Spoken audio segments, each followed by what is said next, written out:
अगर आप बाहर जाके सूरज को देखो सुबह 31 सुबह और 1 के सुबह, कुछ बदला हुआ नजर नहीं आएगा। सही क्या नहीं?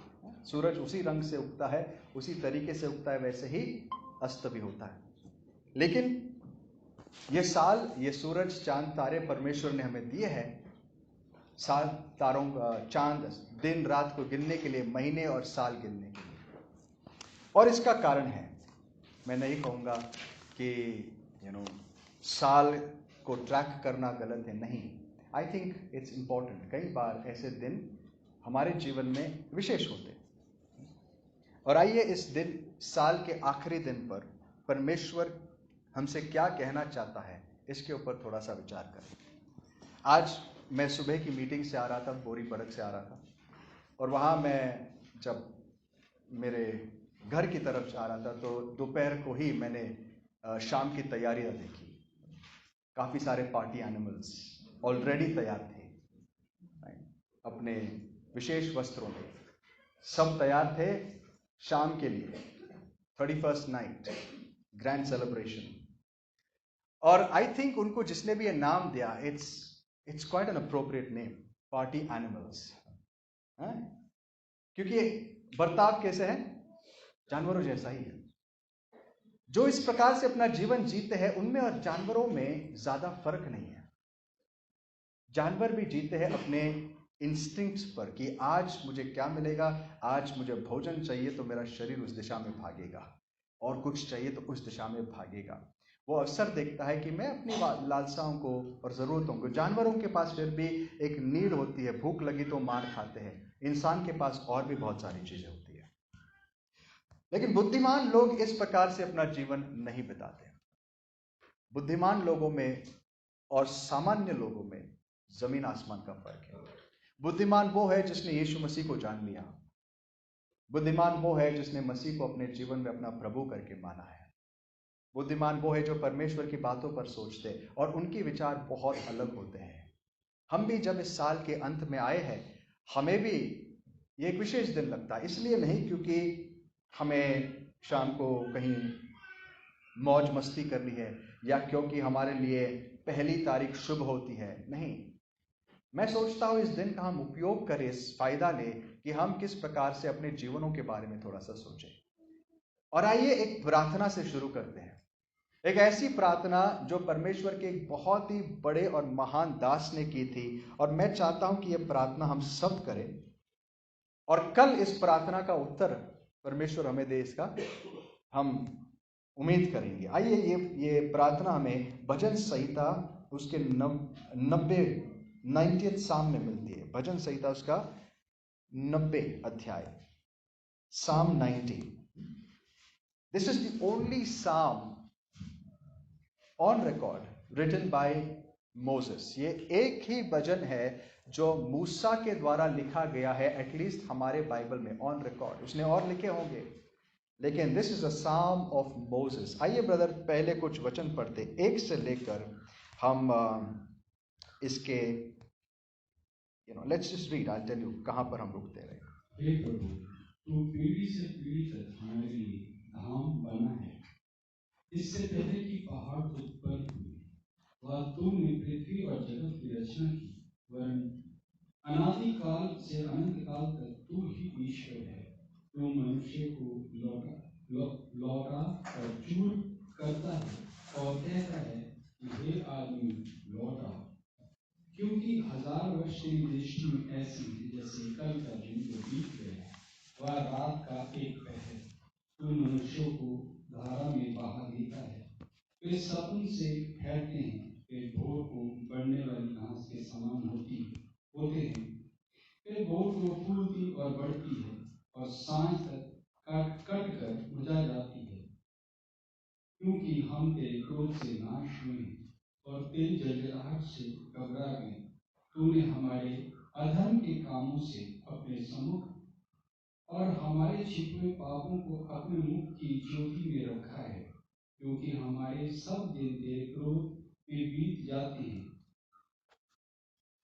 हम अपने वर्ष शब्द की नाई बिताते हैं।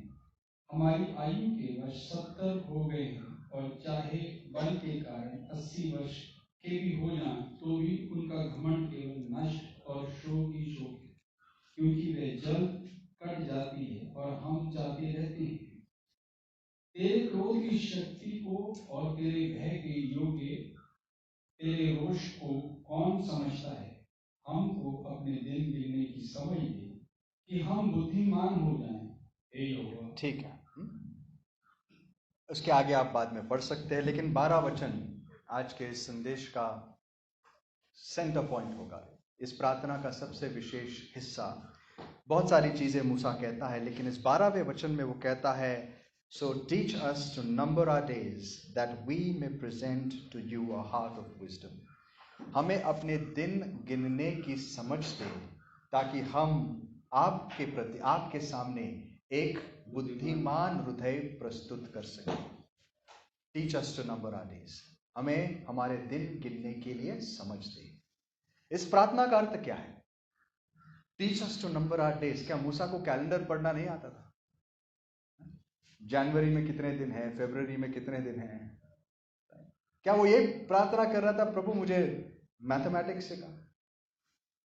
वो क्या कहने की कोशिश कर रहा था? वो ये कह रहा था, इसके ऊपर वो लिखता है, प्रभु हमारे दिन क्या ही है, मनुष्य का जीवन क्या है, आज है और कल खत्म हो गया। इसी बात को जेम्स उठाता है, इसी वाक्य को, और याकूब में वो लिखता है, मनुष्य तेरा जीवन क्या है, एक भाप के समान है।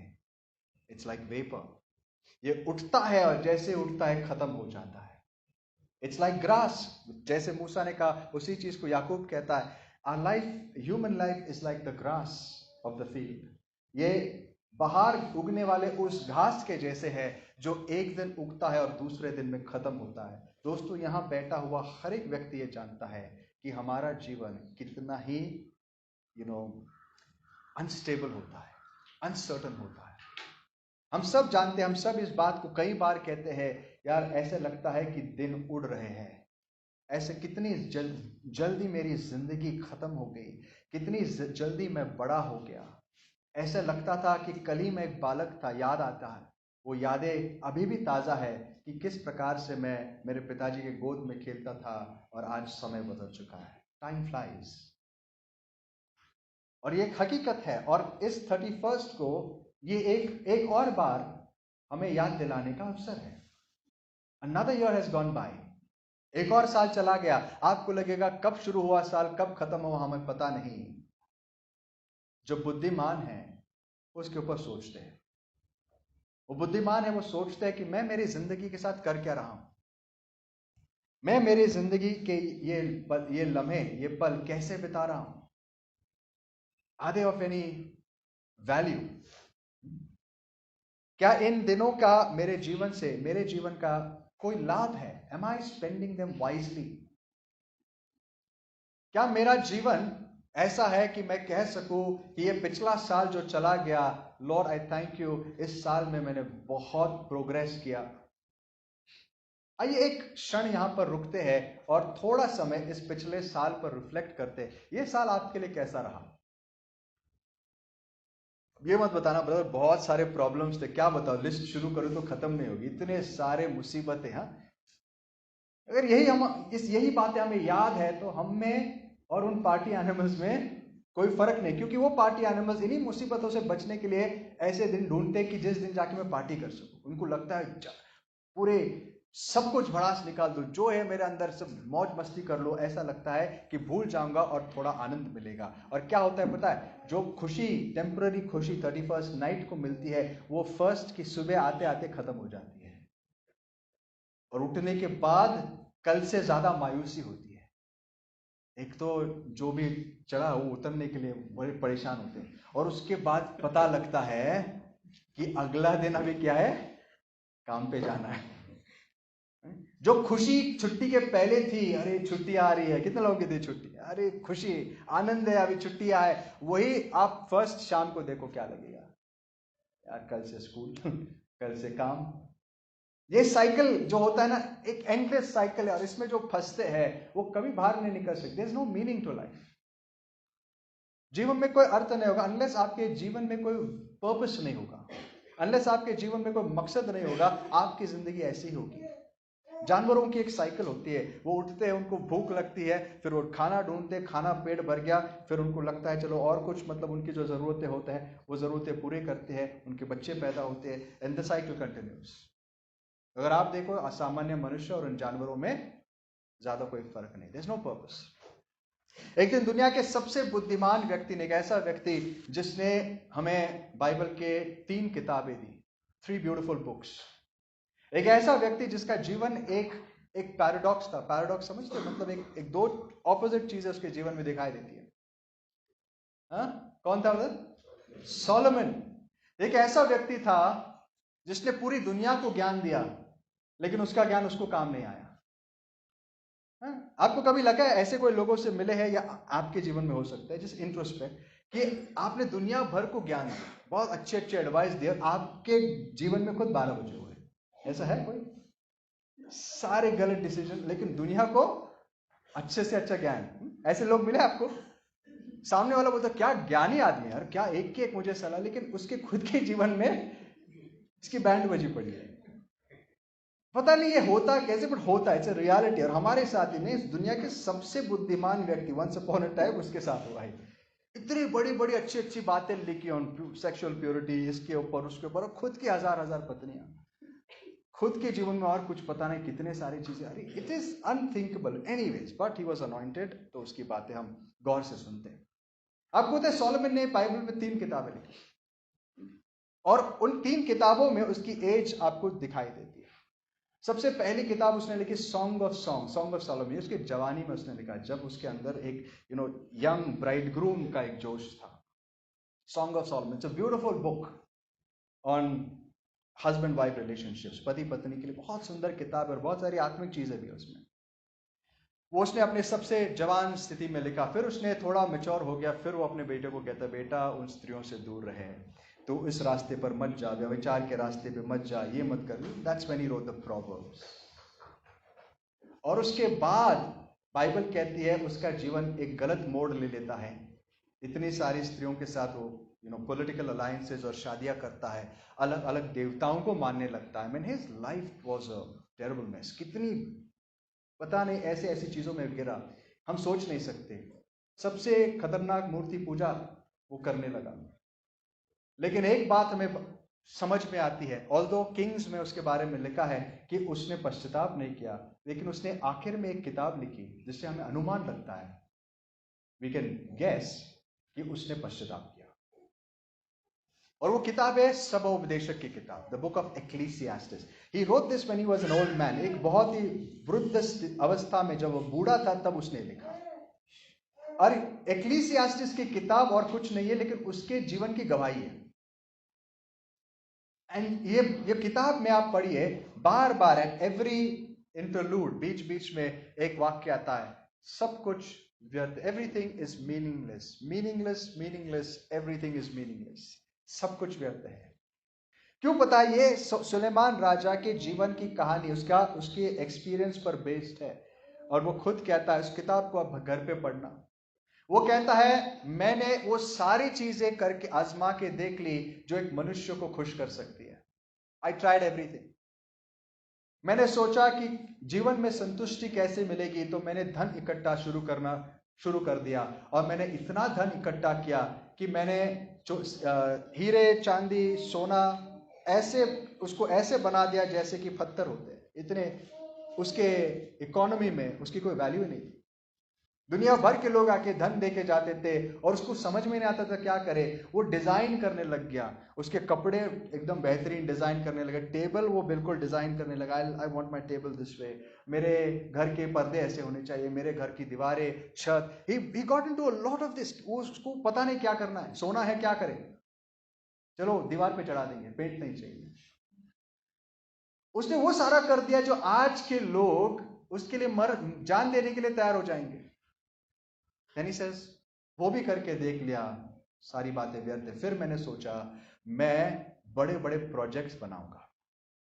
मैंने बड़े बड़े बिल्डिंग्स बनाए, गार्डन्स बनाए, अद्भुत चीजें बनाए, सिटीज प्लान किया। मुझे लगा उसमें मुझे संतुष्टि मिलेगी। कई लोग इसमें आज भी संतुष्टि इन चीजों में पाते हैं। Of course that's human nature. उसको लगा मैं कुछ वर्थवाइल करो। आपको पता है पॉलिटिशियंस की आज भी इच्छा होती है अपने बड़े बड़े स्टैचूज बनाए, अपने नाम से बड़े गार्डन्स बनाए, स्टेडियम्स बनाए, दिखने में बड़ा अच्छा लगता है, नाम होना चाहिए। सोलोमन ने वो भी ट्राई किया, ही ट्राइड एवरीथिंग।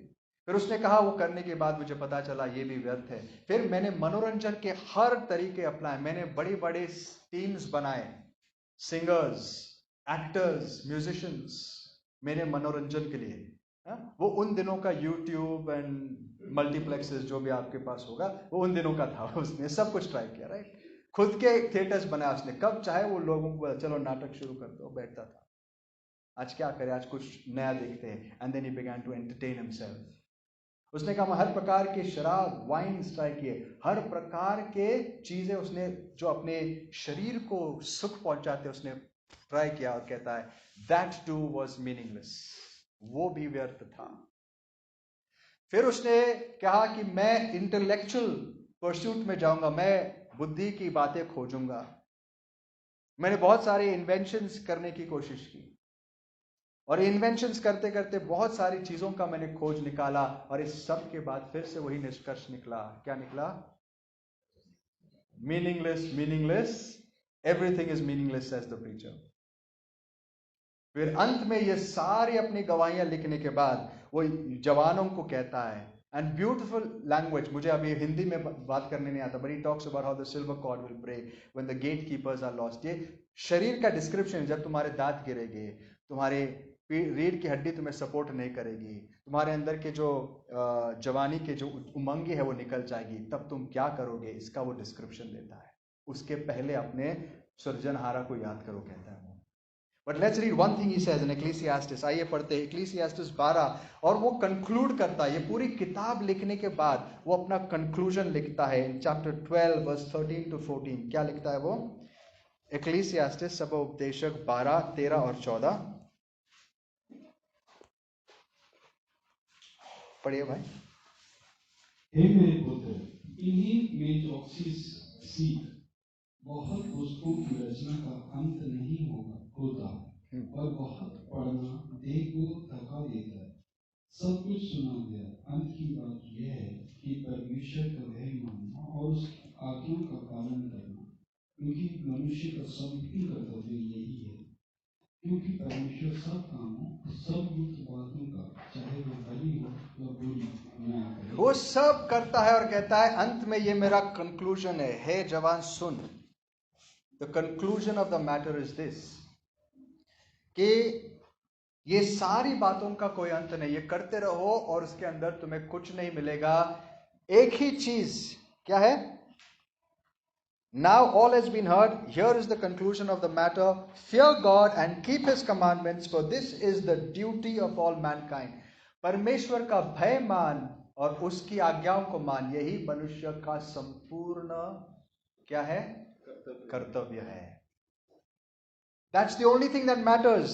जॉन हमें बताता है 1 John 2:17 में कि ये दुनिया और उसकी लालसाएं खत्म होंगी, लेकिन जो परमेश्वर की इच्छा पूरा करता है वो हमेशा बना रहेगा। 1 John 2:17 क्या लिखता है जॉन? दुनिया और उसकी, पढ़िए ब्रदर। और संसार, हाँ, और उसकी अभिलाषाएं दोनों मिट जाते हैं, पर जो परमेश्वर की इच्छा पर चलता है वह सर्वदा बना रहता है। संसार और उसकी अभिलाषाएं खत्म हो जाएगी, लेकिन जो परमेश्वर की इच्छा पर चलता है वो हमेशा बना रहेगा। दोस्तों, all that matters is doing the will of God, परमेश्वर की इच्छा करना। सुलेमान के पास इससे अधिक रेवलेशन नहीं था, उसको यह पता नहीं था कि यह इच्छा क्या है, परमेश्वर चाहता क्या है। उनके पास जितनी आज्ञाएं थी वो ये जानता था उन आज्ञाओं को मानेगा तो तू सुरक्षित रहेगा, दैट्स योर ड्यूटी, बाकी कोई चीज मायने नहीं रखती।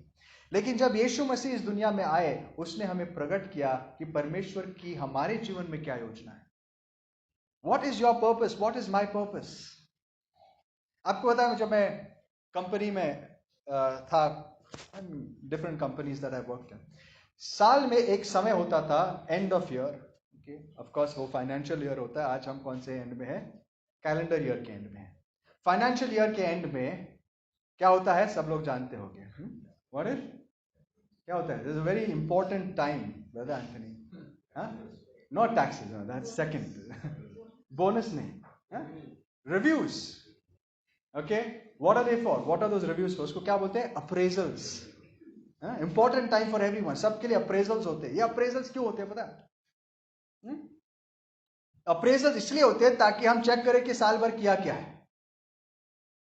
और कई बार ऐसे होता था, जब मैं लोगों का अप्रेजल करता था, मुझे जो रिपोर्ट करते थे ट्रेनर्स, असिस्टेंट मैनेजर्स, जो भी थे, वो लोग, उनको अपने खुद की स्टोरी लिख के लानी पड़ती थी कि भाई साल भर तुमने क्या किया।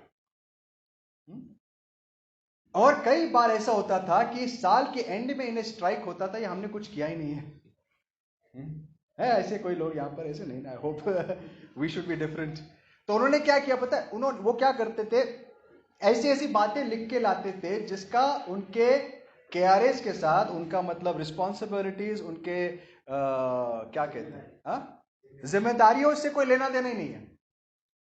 मैंने इतने पेड़ लगाए, ऐसे ये वाली एक्टिविटीज किए, इनको हेल्प किया, वो हेल्प किया, भाई सब ठीक है, लेकिन तुम्हारी जिम्मेदारी, तुम्हारा काम क्या था? इतनी बड़ी स्टोरी लिख के तो लाई तुमने, लेकिन तुम्हारा अप्रेजल किस बेसिस पे करूं मैं? उनको लगता था बहुत सारी चीजें लिखी तो मैनेजर खुश हो जाएगा। सही बात है, लेकिन सही चीजें तो लिख के लाओ। तुम्हारी जिम्मेदारी है लोगों को ट्रेन करना, इस लेवल पे पहुंचाना, ये तुम्हारा एक डिफाइंड रोल है। तुमने ट्रेनिंग वेनिंग छोड़ दी, तुम भलता ही कुछ करते बैठे। ऐसे एक दिन हमारा अप्रेजल होगा, फाइनल अप्रेजल होगा, जिस दिन हम यीशु मसीह के सामने खड़े होंगे और हम अपनी लिस्ट लेके आएंगे, प्रभु मैंने पता है क्या क्या किया। प्रभु हमारा लिस्ट देखे और बोला, बेटा ये सब तो ठीक है, जो मैंने कहा वो कहां है? मैंने जो तुझे बताया वो कहां है? तूने बहुत सारे तीर मारे, नो डाउट, और तेरे लिए बहुत बड़े थे ये लेकिन मेरे हिसाब से क्या? यहां पर कितने लोग जानते हैं कि जिस दिन हम परमेश्वर की उपस्थिति में जाएंगे, हमारा न्याय, हमारा अप्रेजल किस बेसिस पर होगा? How many of you know it? किस चीज से हमें नापा जाएगा? इट्स नॉट बेस्ड ऑन कि आपने अपने हिसाब से क्या अच्छी चीजें की। बाइबल कहता है, हमने इस वचन को कई बार पढ़ा, let's read it one more time. Romans chapter 8 verse 29 हमें क्या बताता है? रोम का रास वर्स 8वां अध्याय और 29 वचन। क्योंकि जिन्हें हमने पहले से जान लिया है, उन्हें पहले से ठहराया गया कि उसके पुत्र के स्वरूप में हो, ताकि वे बहुत भाइयों में पहला रख। परमेश्वर ने हमें बुलाया एक मकसद से, और बाकी सारी चीजें इसके ऊपर आधारित है। देयर ऑल इंसिडेंटल, मतलब ये मेन चीज है और बाकी सारी चीजें इसका एक फल है, आउटपुट है। वो चीज क्या है? यीशु, परमेश्वर पिता ने हमें बुलाया है उसके पुत्र यीशु जैसे बनने के लिए। That's our goal. हमारी जीवन के, एक ख्रिस्ती व्यक्ति के जीवन का सबसे बड़ा मकसद है यीशु जैसे बनना। देखो, हमें गोल ही पता नहीं होगा तो हम जाएंगे कहां? परमेश्वर हमें क्यों बुलाता है? 1 जॉन 2:6 पढ़िए एक बार। पहला यूहान 2 अध्याय 6वां वचन। पहला यूहान 2 अध्याय और 6वां वचन। तो कोई ये कहता है कि मैं उसमें बना रहता हूं, उसे चाहिए कि आप भी वैसे ही चलिए जैसे है। अगर कोई भी कहता है मैं उसमें बना हूं, ओके, सिंपलर ट्रांसलेशन, अगर कोई कहता है मैं ख्रिस्ती हूं, if anyone says that I am a Christian, क्या जरूरी है? वो वैसा चले जैसे यीशु चला। If anyone claims to be a Christian, he must walk as Jesus walked. That's the purpose and calling of our life. परमेश्वर ने हमें क्यों बुलाया है? उसके पुत्र की प्रतिमा में बनने के लिए। परमेश्वर ने सिर्फ हमें बचाकर, नरक से बचाकर स्वर्ग भेजने के लिए नहीं बचाया। परमेश्वर ने हमें इस दुनिया में आशीषित रखने के लिए नहीं बचाया। ब्लेसिंग्स ऑफ ऑल काइंड्स, ये सारी चीजें सेकेंडरी है, ये अपने आप प्रभु देता है। परमेश्वर का हमें बुलाने का मकसद है कि उसको आप में और मुझे अपना पुत्र देखना चाहिए। वो He wants to see Jesus. वो देखना चाहता है कि हम में यीशु मसीह की प्रतिमा कैसे बनती। उसको सिर्फ एक यीशु नहीं चाहिए, उसको बहुत सारे यीशु चाहिए। That is the calling of our life. और आइए दोस्तों, ये सोचना मैं समझता हूं हमारे जीवन का मकसद जो है रोज होना चाहिए। ये बात हमें तब याद नहीं आनी चाहिए जब यीशु मसीह आएगा। आपको पता है यीशु मसीह आएगा तब क्या होगा? पहला यूहान उसका 3 अध्याय में क्या लिखा है? बहुत सारे लोग यीशु के आने के इंतजार में हैं। 1 जॉन 3 वर्स 2 पढ़िए, दूसरा वचन। पहला यूहन्ना 3 अध्याय और 2 वचन। हे प्रियो, अभी हम परमेश्वर की संतान हैं, और अब तक यह प्रकट नहीं हुआ कि हम क्या कुछ होंगे।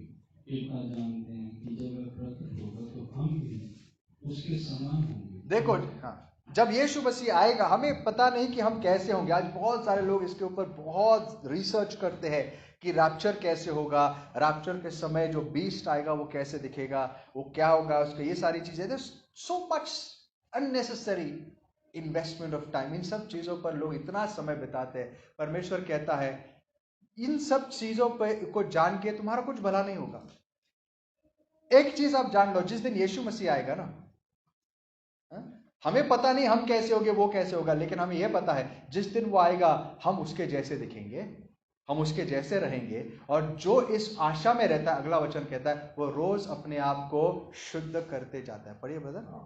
और जो कोई उस पर यह आशा रखता है वह अपने आप को वैसे ही पवित्र करता है जैसा वह पवित्र है। जो इस आशा में है, कितने लोग यीशु मसीह के आने के इंतजार कर रहे हैं? है कोई यहां पर? अगर आप यीशु मसीह के आने का इंतजार कर रहे हैं तो बाइबल कहता है आप में और मेरे अंदर क्या होना चाहिए? हम दिन प्रतिदिन उसके जैसे बनने की कोशिश करते रहेंगे, दिन प्रतिदिन उसके जैसे पवित्र बनने की कोशिश करते रहेंगे। ये पिता की इच्छा है। That's your goal, that's your score card. तो आइए, मेरा जो संदेश है यहां से शुरू होता है। इस पिछले दिन परमेश्वर ने हमें बहुत अनुग्रह दिया। पिछले साल में अगर आपसे पूछो, आप सबके पास गवाहियां होगी, परमेश्वर ने आपको आशीषें दी, आपको बचाया, आपको अच्छी सेहत में रखा। अगर आपकी सेहत बिगड़ी थी तो परमेश्वर ने आपको चंगा किया। And we must thank him for it. हमें उसको बहुत धन्यवाद और स्तुति की भेंट चढ़ानी है। इज वर्दी। इस पूरे साल में उसने जो कुछ भी आपके लिए किया उसको धन्यवाद दो। उसने बहुत कुछ किया। मैं कहूंगा जरूरत से ज्यादा, हमारी योग्यता के पार उसने हमें दिया है। ये सच बात है, मैं खुद इसकी गवाही दूंगा मेरे जीवन में। इस पिछले साल उसने मुझे बहुत आशीषें दी, लेकिन उससे भी बड़ा सवाल है। ऑफ कोर्स उसके लिए हम धन्यवाद देते हैं परमेश्वर को, लेकिन उससे भी बड़ा सवाल है, इस पिछले साल हमने परमेश्वर के लिए क्या किया, या उसकी इच्छा को कितना पूरा किया। अगर आज हमारे स्कोर कार्ड पे हमें इस आखिरी दिन साल के प्रभु मेजर करता है तो हम कहाँ रहे? कितने लोग कह सकते हैं पिछले साल, आज इस साल के पहले तारीख से लेकर इस आखिरी तारीख, मेरा जीवन आज बहुत ज्यादा, काफी हद तक मसीह के जैसे बन चुका है। I am progressive. कितने लोग कह सकते हैं प्रभु धन्यवाद, इस पिछले साल मेरे अंदर यीशु मसीह का चरित्र और उसका चित्र और साफ हो गया है। I become more like Christ. I have become more like Christ. Let's reflect on the past year. इस पिछले साल पर थोड़ा सा अपने जीवन में हम रिफ्लेक्ट करेंगे और देखेंगे हमारा स्कोर कार्ड कहां पर है। Where do we stand? और एक बात आपको बताऊं, जो जैसा भी आपका स्कोर कार्ड आज दिखता है ना, जैसा भी आज दिखता है, अगर कोई चेंज नहीं है, जिस दिन आप प्रभु के सामने खड़े रहोगे उस दिन भी आपका स्कोर कार्ड वैसे ही रहेगा, और मे बी बस।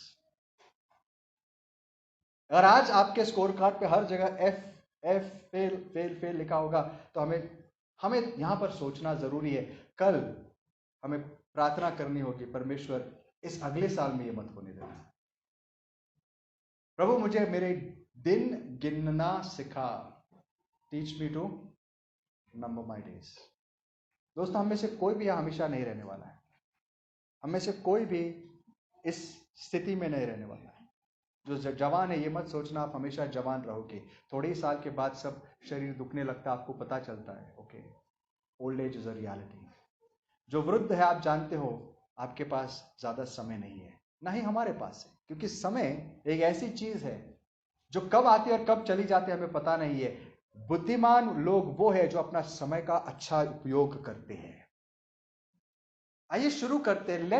Let's try with some basic thing. अगर अपने पिछले साल मैंने आपको पूछूं, पिछले साल आपका टाइम आपने कैसे बिताया? Let's look at the most basic thing. अगर आपने दिन में 2 घंटे YouTube, सोशल मीडिया, इन चीजों पर अपना समय बिताया, कैलकुलेट कर सकते हैं पूरे साल में आपने कितना समय बिताया? 2 hours per day. So that makes it how many? हाँ, थोड़े मैथ्स वाले हेल्प करो मेरे को। 7:30 क्या? 7 आज नहीं, थोड़ा ज्यादा कॉम्प्लिकेटेड हो गया, रुक जाओ। एक महीने में कितने घंटे हो गए? 60, राइट? 60 मतलब कितने दिन हो गए? 5 दिन। 5 दिन, महीने के 5 दिन, तो 12 के 60 दिन वैसे आपके खत्म हो गए।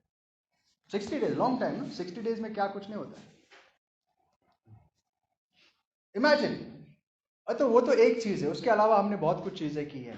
तो इस पिछले साल हमने जो समय बिताया है उसको हमने किस तरीके से उपयोग किया? How did we use that time? These are things which are important. ये सोचना जरूरी है, क्योंकि आज हमें लगता है मेरे दिन के 5 मिनट, दिन के आधा घंटा बिताए, वेस्ट कर दिया, नो बिग डील। लेकिन जब ये सारी चीजें अक्यूमुलेट होती है, अंत में हमें पता लगता है यार मेरी जिंदगी के साथ मैंने कितना बर्बाद कर दिया। समय ने मेरी जीवन को बर्बाद कर दिया। So much more I could have done. Paul कहता है मैं उत्सुक रहता हूं कि और मैं परमेश्वर के लिए क्या करूं, मेरे लिए जीना मसीह या मरना लाभ है। He was always eager to serve God. दोस्तों, आज अगर हमारे पास इन चीजों के लिए समय है और प्रार्थना के लिए समय नहीं है, okay, we have got our priorities upside down. हमारा जीवन पूरा उल्टा है, कंप्लीटली ऑपोजिट। सो आइए स्कोर कार्ड के पास जाते हैं। अगर यीशु मसीह आज हमें पूछता, बेटा मैं देखना चाहता हूं तेरी तस्वीर जो थी 31 दिसंबर 2022 में, 22 था ना लास्ट ईयर, टाइम ही याद नहीं रहता, 22 और दिस इज 2023। हम देखते ना एल्बम्स, देखते आप लोग? कितने लोग बड़े प्यार से एल्बम देखते हैं अपने? देखते क्या नहीं? बचपन का, अरे मेरा फोटो, आपका फोटो ग्रुप में भी रहेगा, आपका ध्यान कहा जाता है मैं कैसे दिख रहा हूं, बराबर है क्या नहीं? हाँ या ना? हाँ, जूम करके हम लोग देखेंगे मैं कैसे दिखता हूं। तो यीशु मसीह अगर हमारा फोटो आज देखे, लास्ट ईयर का फोटो ले, इस साल का ले, तो देखा भाई, देखते कितना फर्क है, कितना इसका रूप बदला है, मेरे जैसे हो चुका। आपको क्या लगता है आपका चित्र कैसे दिखेगा? ज्यादा यीशु जैसे दिखेगा, शैतान जैसे दिखेगा? Which direction are you going in? हाँ, आपको क्या लगता है? यीशु, अगर आप हमारा फोटो एल्बम खोल ले, चलो let's see last years photograph versus this, तेरी प्रतिमा में क्या फर्क है? Worth thinking.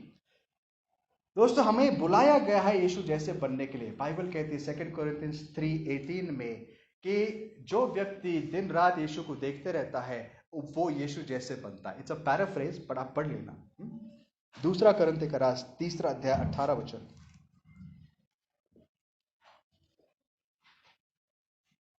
परंतु जब हम सब के टुकड़े चेहरे से प्रभु का प्रताप इस प्रकार प्रकट होता है, जिस प्रकार दर्पण में, तो प्रभु के द्वारा जो आत्मा है, हम उसी की तस्वीर में अंश अंश करके बदलते जाते हैं। जितना पॉल का एक थोड़ा सा लॉन्ग विंडेड लंबा सेंटेंस है, बट इसको अगर मैं सिंप्लीफाई करूं, वो कहता है आज परमेश्वर ने हमारे चेहरे से नकाब उतार दिया है।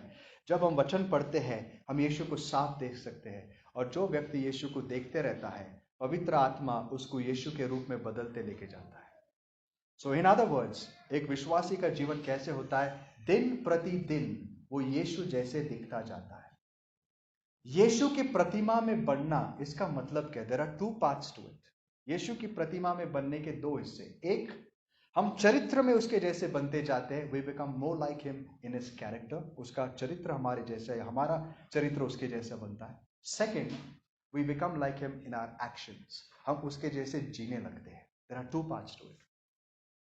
सो आइए हम अपने आप को, मैं पर्सनली इस बात को करता हूं, मैं एनकरेज करूंगा आप सबसे आज ये करने के लिए।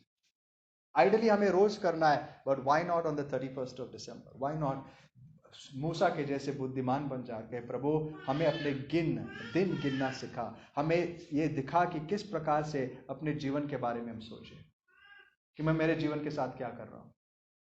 आइए हम थोड़ा सोचते हैं यीशु के चरित्र में हम कितने बन चुके हैं। तो उसके लिए पहले यीशु का चरित्र जानना जरूरी है। Okay, quickly let's do an exercise. यहां पर अगर मैं आपको पूछूं यीशु मसीह के 5 कैरेक्टरिस्टिक्स मुझे बताओ, व्हाट वाज जीसस लाइक? यीशु कैसा था? 5 उसके चरित्र के गुण बताओ मुझे। He was humble. Okay, humble, calm or gentle, yes. Holy, okay. और obedient, compassionate, great. We are all getting the right character traits. सही चीज है। प्रेम, His heart is full of love. और क्या है? Obedience we went through. What else? Patience, righteousness. Okay, what's the difference between holiness and righteousness? पवित्रता और धार्मिकता में फर्क क्या है? आइए इसको भी समझ लेते हैं. पवित्र मतलब अलग किया गया. पवित्र मतलब परमेश्वर के लिए अलग किया गया. इसका एक सिंपल वर्जन है पाप से दूर रहना, लेकिन और अशुद्धता से, सामान्य चीजों से दूर रहना. We are holy for God, separated for God. जैसे मंदिर में जो बर्तन होते थे वो पवित्र थे, मतलब वो सामान्य चीजों के लिए इस्तेमाल नहीं किए जा सकते. फॉर एग्जाम्पल, आज बहुत सारे लोग फिल्म इंडस्ट्री में काम करते हैं और आके प्रचार करते हैं. Not possible. Giving you an example. हम दुनिया के एडिक्शंस में रह सकते हैं और यहाँ के पवित्र बन सकते. Not possible. It's holy, separated. So पवित्रता ये एक गुण है, बट राइचियसनेस उससे आगे जाता है. राइचियसनेस मतलब हर बार सही चीज करना, to do that which is right. You can be holy, आप पवित्र बने रह सकते हो, लेकिन उससे आगे धार्मिकता होती है. यीशु मसीह सिर्फ पवित्र नहीं थे, वो धार्मिक थे. He used to always do that which is right, जो जरूरी है. अगर पवित्र बन के कुछ नहीं करेंगे तो ज्यादा फायदा नहीं है, लेकिन पवित्र बन के पिता की इच्छा करो, जहां हमें कुछ करना है वहां कुछ करे. That is righteousness. सो ये सारे यीशु के गुण हैं जो हम जानते हैं. वेरी गुड, आप इन गुणों को जानते हो, उसके बारे में सोचते हो. But let's just reflect. Servanthood एक और है. सर्वेंटहुड पता है क्या होता है? सर्वेंटहुड मतलब सेवा, सेवकाई, बलिदान देना. हमेशा जब बात आती थी दूसरों की, तो यीशु अपना बलिदान देके कहते थे मैं उसकी सेवा करूंगा. मेरी नींद सैक्रिफाइस करके उनके लिए मेहनत करूंगा. मेरा भोजन सैक्रिफाइस करके उनकी सेवा करूंगा. एक दिन बड़ी भीड़ आई यीशु के पास, उसके पास खाने के लिए समय नहीं था. उसने ये नहीं कहा प्लीज कम बैक, मेरा लंच ब्रेक है. अब बैंक में जाते हो क्या होता है?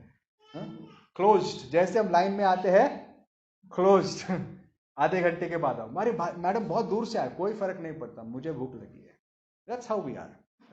यीशु ऐसा नहीं था. यीशु के पास इतनी बड़ी भीड़ लगी है खाने के लिए, मतलब भूख लगी है, लेकिन यीशु के दिमाग में, मन में एक बार भी ख्याल नहीं आया चलो थोड़ा रुक के खा लेते हैं. He lived a sacrificial life to the point, इस हद तक कि उसको क्रूस पर हमारे लिए, वो नग्न अवस्था में इतनी बदतर मौत उसने सह ली सिर्फ हमें बचाने के लिए. That's Christ. परमेश्वर हमसे अपेक्षा नहीं करता कि हम एक दिन में उसके जैसे बने. इसके लिए क्या लिखा है? दिन प्रतिदिन अंश अंश करके हम उसके जैसे बने. लेकिन बने तो इस पिछले साल, आइए अपने आप से पूछते हैं कितना अंश अंश करके हम उसके जैसे बने. Let's look at the first one, प्रेम. हमारे अंदर क्या आज परमेश्वर के प्रति, एक दूसरे के प्रति पिछले साल से अधिक प्रेम है? Have we grown in love? अब मुझे ना मैं आपको ये बताऊं ना आप मुझे बताओ, दिस इज फॉर अस. ये किसी को दोष लगाने के लिए नहीं, लेकिन अपने आप को सुधारने के लिए, अपने आप को परमेश्वर के सामने प्रस्तुत करने के लिए. With the heart of wisdom, have I grown in the love of Christ? क्या पिछले साल के मुकाबले आज मैं परमेश्वर से ज्यादा प्रेम करता हूं? क्या मैं उसके लोगों से ज्यादा प्रेम करता हूं? क्या उसके वचनों से ज्यादा प्रेम करता हूं? क्या मेरा प्रेम एफिस करास के मंडली के जैसा, कलीसिया के जैसा ठंडा पड़ गया? Have I gone in the wrong direction? कौन सी दिशा में मैं जा रहा हूं? सोचना बहुत जरूरी है. वाइल आज रात सारी दुनिया सोच रही है कि हम पार्टी कहां मनाएं, बुद्धिमान लोग, मैं उम्मीद करता हूं, इन गंभीर विषयों पर सोच रहे हैं. I hope you are wise.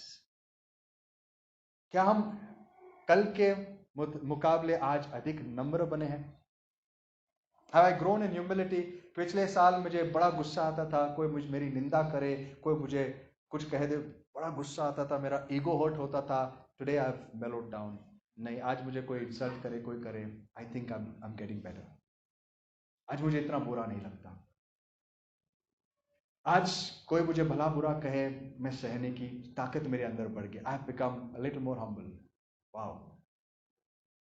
फिर हम कह सकते हैं प्रभु मैं सही रास्ते पर हूं, प्लीज हेल्प मी कि अगला साल मेरे लिए और बेहतर बने, मैं और नम्र बन जाऊं. मेरे अंदर जो गुस्सा है, जो गुस्सा लोगों के और मेरे जीवन को तबाह करता था, आज आपने बहुत हद तक उसे कम किया, इसके लिए धन्यवाद. Have you grown in patience? क्या हमारे अंदर धीरज बढ़ गया है? अगेन ये चीजें, इसको ना आप एक दिन में नहीं सोच सकते। अब मैं एक लिस्ट बता रहा हूं, ऐसा नहीं कि it takes time, it takes reflection. मैं आपको बताऊंगा, आपके जीवन के बारे में सोचना पड़ेगा आपको कि इस साल में मैंने किया क्या है। What have I achieved? Have I become better or worse? जब मेरे अंदर धार्मिकता बढ़ गई है, क्या लोग मुझे देख के कह सकते हैं भाई आपके जीवन के खातिर आज मैं आशीषित हूं, बहन आपके जीवन के खातिर you have sacrificed for me and I am very thankful. क्या हमारे अंदर सेवकाई की भावना बढ़ी है? आप खुद सोच लेना, आपने कलीसिया के लिए, एक दूसरे के लिए, किसी और के लिए पिछले साल क्या किया? What have we done for somebody else? हमने किसकी सेवा की है, कितनी सेवा की है? Have we done something for the Lord? Forgiveness. आज भी यहां पर बैठे हुए किसी के हृदय में अगर गुस्सा है किसी के प्रति? नहीं ब्रदर, गुस्सा से तो कभी नहीं। मैं सबको क्षमा करता हूं। मैं सिर्फ बात नहीं करता उनसे, बट क्षमा जरूर करता हूं, right? This is a very common thing. हम क्या कहते हैं? हम कहते हैं नहीं ब्रदर मेरे मन में कुछ नहीं। कितनी बार सुना है आपने? मैंने बहुत बार सुना है। जब मैं लोगों से बात करता हूं ना, दो लोगों में बनती नहीं, तो सबसे कॉमन चीज, ब्रदर मेरे मन में कुछ नहीं है। फिर बात क्यों नहीं करते? नहीं, बात नहीं कर सकता मैं, लेकिन मेरे मन में कुछ नहीं। याद है मैंने प्रार्थना के समय आपको बताया था, प्रभु ने प्रार्थना में एक क्लॉज डाला है। क्या सिखा हमको प्रार्थना करने के समय? हाँ, प्रभु जैसे हम दूसरों को क्षमा करते हैं वैसे आप हमें क्षमा करना। It's a condition embedded. तो मतलब क्या है? प्रभु कहता है अच्छा तू अगर ऐसे क्षमा करता है, तू कहेगा प्रभु मैं इस व्यक्ति को क्षमा करता हूं लेकिन इससे बात नहीं करना चाहता, तो प्रभु भी क्या कहेगा? बेटा मैंने तो तुझे क्षमा किया, मैंने भी तुझे क्षमा किया है, और मैं भी तुझसे बात नहीं करना चाहता। जैसे मैं दूसरों को क्षमा करता हूं वैसे तू मुझे कर। तो क्या हम क्षमा में बढ़े हैं आगे? क्या हमने सब कुछ क्षमा कर दिया है? क्या हम अपने मन से कड़वाहट निकालने की कोशिश कर रहे हैं या कर चुके हैं? दीज आर इंपॉर्टेंट क्वेश्चंस दोस्तों। ये अगर आज हम नहीं सोचते, एक दिन ऐसा आएगा कि आप परमेश्वर के सामने खड़े होंगे। आज आप मेरे सामने खड़े हो, कोई फर्क नहीं पड़ता, मैं आपके सामने हूं, हम एक दूसरे के जैसे ही, हम एक दूसरे की मदद के लिए यहां पर हैं। लेकिन उस दिन बड़ा भयानक होगा जिस दिन हमें यह जवाब किसके सामने देना पड़ेगा? परमेश्वर के सामने देना पड़ेगा। So what have we done for Christ? अभी faithful is a very important thing. Faithful मतलब विश्वास योग्य, मतलब एक ऐसा व्यक्ति जिसके ऊपर भरोसा किया जा सकता है। Let's start with the small things. अगर आपने किसी को कहा भाई मैं इस टाइम पे आऊंगा, क्या पाए हो? That's faithfulness. एक फेथफुल व्यक्ति क्या करता है? जब वो जबान देता, वायदा देता, उसको चैन नहीं लगता, उसको अस्वस्थ होता अगर वो उस वायदे को तोड़ देता। He keeps his promise. आपको पता है परमेश्वर विश्वास के प्रति इतना ये क्यों है? Why does he make such a big deal about faith? वो कहता है कि विश्वास के बिना उसको प्रसन्न करना नामुमकिन है। क्यों कहता है? पता है क्यों? क्योंकि वो विश्वास योग्य है। वो अपने आप को विश्वास योग्य दिखाता है। वो कहता है मैं अपना प्रॉमिस कभी नहीं तोड़ता, सो ट्रस्ट मी। और जब हम उसमें विश्वास नहीं करते उसे वो नाराज होता है। अ फेथफुल पर्सन, एक फेथफुल पर्सन के ऊपर जब डाउट करते ना, बड़ा खराब होता है। एक विश्वास योग्य आदमी, एक मानो ईमानदार आदमी के ऊपर चोरी का इल्जाम लगा, कैसा लगेगा? घर में पैसा गायब हुआ और एक व्यक्ति के ऊपर इल्जाम आ गया। उस व्यक्ति ने जिंदगी में एक चवन्नी भी चुराई नहीं कभी। उस व्यक्ति को कैसा लगेगा? यार मैं इस घर में रहता हूं, ये मेरा जीवन जानते हैं, लेकिन आज इतना बड़ा इल्जाम डाल दिया। ऐसे इल्जाम हम परमेश्वर पे डालते हैं। तुझे मेरी चिंता नहीं। He is faithful. वो अपने वायदे का पक्का है, इसलिए वो चाहता है हम उस पर विश्वास करें। Trust him. एनीवेज, तो ये चरित्र के गुण जो है हमारे अंदर क्या आज बढ़ चुके हैं दोस्तों? मैं नहीं चाहता कि आप यहां बैठकर सोचें। इन वचनों को घर जाइए आराम से। आज 31st night, you have a long night. उम्मीद करता आपके घर में और कुछ काम नहीं है, और कोई नहीं आने वाला, राइट? सो आप शांति से बैठिए।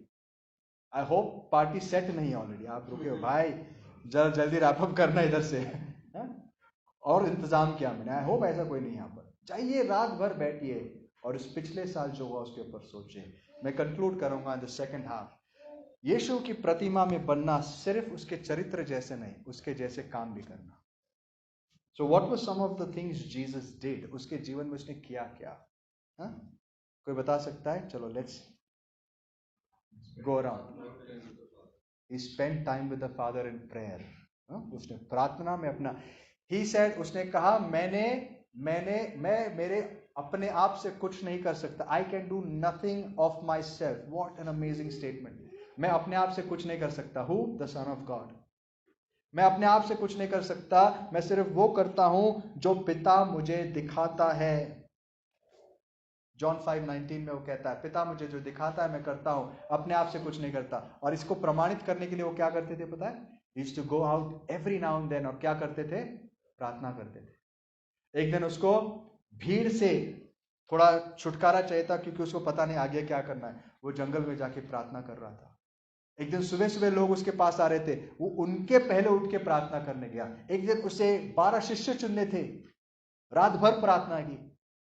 So let's ask ourselves, in this last 1 year, हमारे जीवन में प्रार्थना का जो समय है हमारे जीवन में और इच्छा क्या बड़ी है या घटी है? Are we praying more?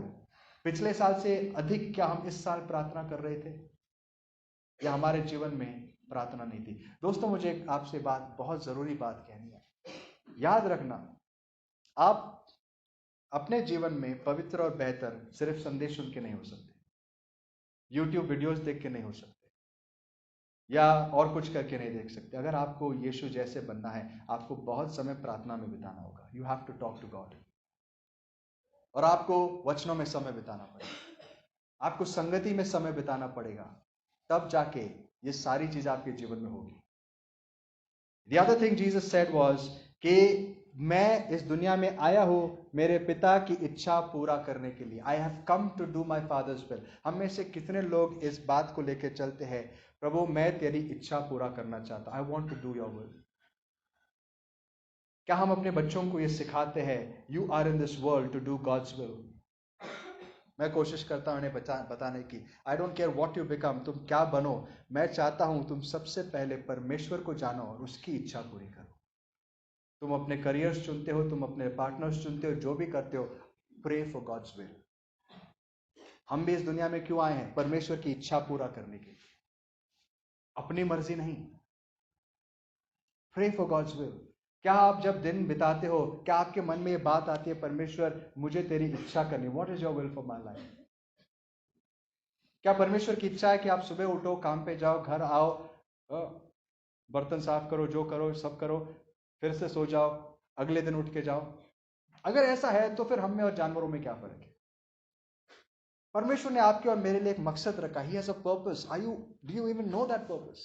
क्या वो जानने की आपके अंदर इच्छा है कि परमेश्वर मैं क्यों हूं यहां पर? परमेश्वर ने आपको इस दुनिया में रखा एक फर्क लाने के लिए, टू मेक अ डिफरेंस कई लोगों के जीवन में. परमेश्वर चाहता है कि आपके द्वारा वो काम करे. लेकिन जैसे यीशु की विचारधारा थी, क्या हमारी है, परमेश्वर मैं तेरी इच्छा करने के लिए आया हूं, ये शरीर तेरा है, ये शरीर तूने तैयार किया तेरी इच्छा करने के लिए. Jesus lived to glorify God. उसके जीवन का एकमात्र मकसद था मेरे पिता की महिमा हो. वो कहता है मेरा मकसद है पिता की महिमा करना, लेकिन तुम मेरा आदर नहीं करते. जॉन 8 में वो कहता है, 49 में. लेकिन ही केम टू ग्लोरीफाई गॉड. क्या आज हमारे जीवन में यीशु की महिमा होती है? क्या आपको देख के इस पिछले साल किसने भी कहा है, ब्रदर आपको देख के मुझे परमेश्वर के पास आने की और इच्छा हुई, I want to know God? Praise God. परमेश्वर को धन्यवाद दो क्योंकि आप सही दिशा में जा रहे हैं. अगर नहीं तो आइए अगले साल बेहतर करते हैं. सर्विस. हम में से कितने लोग परमेश्वर की सेवकाई में इस साल समय बिताया है हमने? Let me ask you a simple question. Okay, एक साल में कितने दिन होते हैं? Everyone knows that, 365. तो इस पिछले 365 डेज में हम में से कितने लोगों ने, आपने कितने लोगों को गॉस्पेल सुनाया, परमेश्वर के बारे में कुछ बताया? Share the gospel with somebody. जो आपको मिला है आपने किसी और के साथ बताया, किसी को एनकरेज किया. Just think about this thing. अगर आपका जवाब है 0, तो मैं कहूंगा बहुत बड़ी चिंता की बात है. क्यों पता है? क्योंकि हमें बुलाया गया है. प्रभु ने क्या कहा अपने शिष्यों को? जाओ दुनिया में क्या करो? चेले बनाओ। और चेले बनाओ और क्या करो? उनको वो सारी बातें सिखाओ जो मैंने तुम्हें सिखाई। दोस्तों, गॉस्पेल शेयर करना ये एक ख्रिस्ती जीवन का एक बाई प्रोडक्ट होता है। It's a by product of our life. ये अपने आप होता है।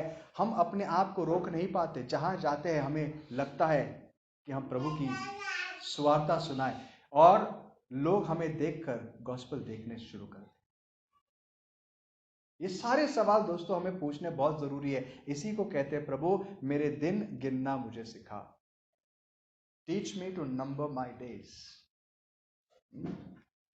हमने परमेश्वर के राज्य के लिए इस पिछले साल क्या किया है? What have we done for the kingdom of God? अपने लिए क्या किया सबको याद होगा। दूसरों ने हमारे लिए क्या करना चाहिए वो भी याद होगा। लेकिन हमने परमेश्वर के राज्य के लिए क्या किया? What have we done for the kingdom of God? कलीसिया के लिए हमने क्या किया? हमारे अंदर कितने लोगों के अंदर एक बोझ है कि प्रभु इस कलीसिया के लिए मैं कुछ करूं, उसको बेहतर बनाऊं, छोटी सी छोटी चीज से लेकर। क्या हम संतुष्ट है सिर्फ 5:45 बजे यहां आने के लिए? आपको पता ना टाइम 5:30 का है बाय द वे। हमारे सर्विस का कितना है? But most people turn up at 5:45। Faithfulness. So 5:30 बजे या 5:45 बजे जब हम आते हैं, यहाँ संदेश सुनते हैं, घर चले जाते हैं, फिर एक हफ्ता चला जाता है, रिपीट। नेक्स्ट संडे 5:45 आते हैं, उसके बाद 5:45, उसके बाद संदेश सुनते हैं, गीत गाते हैं, घर चले जाते हैं। 365 डेज मतलब डिवाइड बाय 7 कितने हफ्ते? 52 हफ्ते हमने यही किया। Hopefully not. हमने कलीसिया के लिए या परमेश्वर के राज्य के लिए क्या किया? अब ये सब चीजें दोस्तों मैं इसलिए नहीं कह रहा हूं कि आपको या मुझे नीचा दिखाओ, बट ये बहुत जरूरी सवाल है हमारे। मैं अपनी कोशिशें जानता हूं, हमेशा परमेश्वर से कहता है, Lord I need to do more. मुझे अनुग्रह दे। मैं आपके लिए वो नहीं कर पा रहा हूं जो करना चाहता हूं। जब मैं मेरा समय बर्बाद करता हूं मुझे बड़ा खराब लगता है। इसलिए लगता है क्योंकि वही समय का मैं बहुत अच्छा उपयोग कर सकता था। बट आई होप हम इस प्रकार से सोचते हैं। Jesus suffered for us. यीशु मसीह ने हमारे लिए बलिदान दिया और दुख सहा। He suffered for us. हमने कितने लोगों के लिए कष्ट उठाया। बहुत लोग मुझे कहते हैं, ब्रदर आप सुबह सुबह भूरी भड़क जाते। बेहतर, आई मीन दैट्स नथिंग। हर संडे वहां जाना कोई बड़ी बात नहीं है। Compare to what Jesus did, compare to what the apostles did. You know, एक सेवक ने कई बार वो कहता है, अगर हम अर्ली चर्च के लाइफ को देखें, उन्होंने क्या सहा, और हमारे जीवन को देखें, तो our troubles are like mosquito bites. जब वो सिंह के सामने फाड़े जाते थे, सिंहों के द्वारा फाड़े जाते थे, हमारे संकट क्या पता? मच्छर है। मच्छरों से हम डरते हैं। Nothing. I mean there are testimonies. आपको पता है अर्ली चर्च में in the first 300 years of the church, 300 साल तक चर्च में कोई चर्च बिल्डिंग्स नहीं होते थे, चर्च में कैथीड्रल्स नहीं होते थे, church constantly under pressure and persecution था। रोम के 10 राजा थे, 10 किंग्स, जिन्होंने चर्च को इतना सताया। और उस समय क्रिस्ती कैसे होते थे पता है? उनको मसीह के लिए मारा जाना ये बड़ा एक उनके लिए आनंद होता था। उनके लिए आनंद होता था। एक गवाही है, फॉक्सेस बुक ऑफ मार्टर्स। अगर आपको कभी पढ़ने का समय मिले और पढ़ना अच्छा लगता है, पढ़िए। It's very very encouraging book. ये वो लोगों की कहानियां हैं जो मसीह के लिए मारे गए। दे सफर्ड फॉर क्राइस्ट।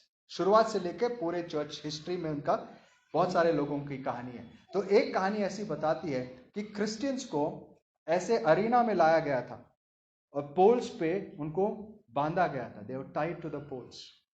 उनको जलाकर और कुछ लोगों को जानवरों के सामने छोड़कर, जानवर उनको नोच के खाने वाले, और सारे लोग बैठकर उनको देख रहे हैं। ऐसे उस समय के मनोरंजन होता था।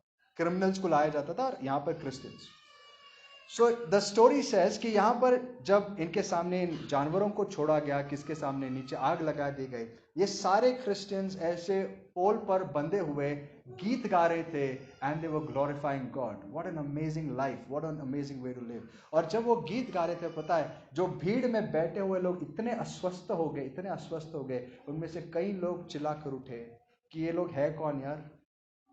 अगर इनके अंदर ऐसा सामर्थ्य है और इनके अंदर जो परमेश्वर को मानते वैसा है, आज मैं भी क्रिस्ती बनना चाहता हूं। और इफेक्ट क्या हुआ पता है? उनको देखकर जो सरकार समझ रही थी कि इनको देखकर हम बाकी लोगों को डिस्करेज कर देंगे क्रिश्चियन बनने से, आपको पता हुआ क्या? उल्टा हुआ। इनको देखकर और ज्यादा लोग मसीह बनने लगे। फाइनली इनको टैक्टिक्स चेंज करने पड़े। What an amazing life. आज जब हम सरकारों के बारे में सोचते हैं, अलग चीजें सोचते हैं, क्रिश्चियंस टेंशन में आते हैं, क्या होगा ये होगा। आपको पता है डैनियल 12 में क्या लिखा है? डैनियल 12 में भी ऐसे एक समय के बारे में लिखा है कि राजा आने वाला था, would persecute the Jews, लेकिन लिखा है जो अपने परमेश्वर को जानते हैं वो बड़े बड़े काम करेंगे। कौन? जो अपने परमेश्वर को जानते हैं, those who know their God will do great exploits, and they did it. आज हमें ये समय नहीं कि डर के ये कहना कि आज हमारे साथ क्या होगा। हमें और मसीह के जैसा बनना है ताकि हम इस देश को इन्फ्लुएंस कर सके, हम और लोगों को इन्फ्लुएंस कर सके। सो कंपेयर्ड टू दीज क्रिश्चियंस, मैं समझता हूँ मेरी जिंदगी बहुत बहुत आज कम पाई जाती है। ना आस्क गॉड फॉर ग्रेस कि ये लोग जैसे जीते थे प्रभु, उसकी तुलना में मैं कुछ भी नहीं हूं। आज हम छोटी छोटी चीजों के लिए कंप्लेन करते हैं, असुविधाओं के लिए कंप्लेन करते हैं। So let's make a resolution. मैं रेजोल्यूशंस में विश्वास नहीं रखता, लेकिन एक जगह है उसके लिए कि हम निर्णय लें कि परमेश्वर इसके आगे मुझे मेरे दिन गिनना सिखा। मैं मेरे जीवन को के मकसद को ना भूलूं। मैं इतना दुनिया में ना खो जाऊं कि मुझे ये लगे कि इस दुनिया में दौलत कमाना, उन्नति पाना, परिवार बढ़ाना, यही चीजें हैं। प्रभु मुझे मेरी आंखें खोल दे और दिखा कि इन सबसे ऊंचा और सबसे कहीं उत्तम और बड़ा एक और काम है जो मेरे जीवन का मकसद है कि मैं आपके जैसे बनूं। That is the goal of my life. और यही हमारे नए साल की शुरुआत हम इसी उद्देश्य से करेंगे, मेरी उम्मीद है। Lord I want to be like you. पिछला साल अगर गया है, आपका वेस्ट हुआ है, कम हुआ है, क्षमा मांगना। परमेश्वर दयालु है। कहना प्रभु मुझे दया कर, अगले साल में मेरे दिन व्यर्थ ना बिताऊं। आज भी हमारे पास समय है, आज प्रभु का अनुग्रह है। Let's try to be like Christ and pray for his grace. और भी बातें हम कह सकते हैं, लेकिन मैं सोचता हूं यहां पर हम रुकेंगे और इसके ऊपर थोड़ा सा विचार करेंगे।